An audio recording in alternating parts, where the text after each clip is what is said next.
রান্নার কোনো একটি দিন ঘরে সবজি না থাকলে বা রোজকার মতো ডাল ঝোল খেতে ইচ্ছে না হলে একদম চিন্তা করবেন না।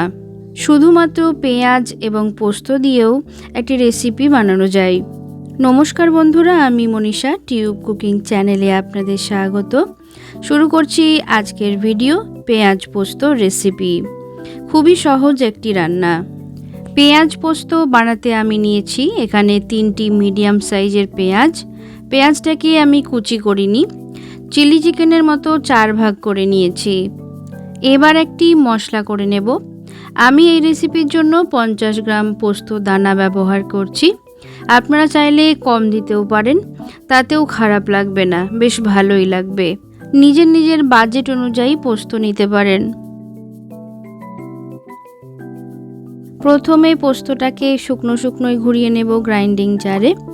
2টি কাঁচা লঙ্কা এবং 1/3 টিস্পুন লবণ এবং সঙ্গে অল্প জল দিয়ে ভালো করে মিহি করে পেস্ট করে নিতে হবে।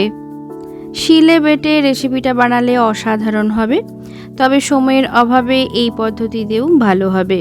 দেখুন, একদম সুন্দরভাবে পেস্ট বানানো হয়ে গিয়েছে।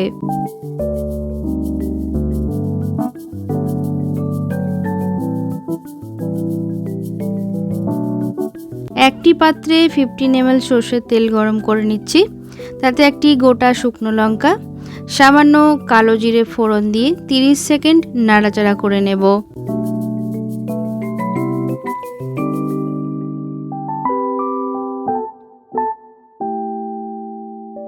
ফোড়ন ভাজা হয়ে গেলে পেঁয়াজটা দিয়ে দেব। মিডিয়াম ফ্লেমে 3 মিনিট ভেজে নেব, তার বেশি কিন্তু ভাজলে চলবে না।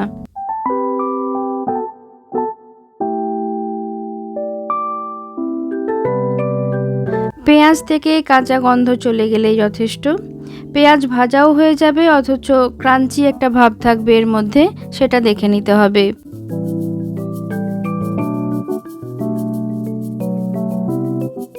এবার দিয়ে দিচ্ছি পোস্ত বাটা, সঙ্গে মিক্সির বাটি ধোয়া জলটাও দিয়ে দেব, যাতে তলাটা না ধরে যায়।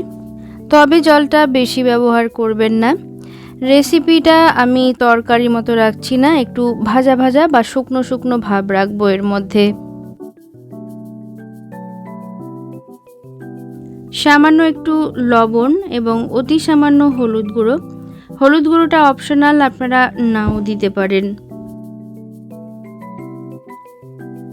এই সময় গ্যাসের ফ্লেমটাকে মিডিয়াম টু লোয়ে রাখবেন। যতক্ষণ না শুকনো ভাব আসছে ততক্ষণ রান্না করে নিতে হবে। দিয়ে দিলাম কয়েকটি চেরা কাঁচা লঙ্কা, মিষ্টি ঝাল এবং সুগন্ধের জন্য দিলাম।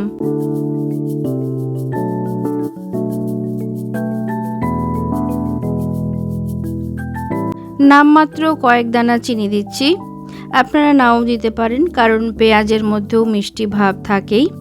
দিয়ে দিলাম আরও 10 ml কাঁচা সর্ষের তেল।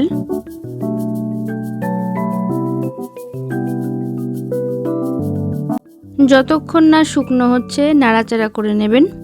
ফ্লেমটা হাইয়ে রাখলে পুড়ে যেতে পারে, খেয়াল রাখবেন। বন্ধুরা, আমার রেসিপিগুলো কেমন লাগছে অবশ্যই কমেন্ট বক্সে জানাবেন। ভালো লাগলে লাইক, শেয়ার এবং সাবস্ক্রাইব করার অনুরোধ রইল।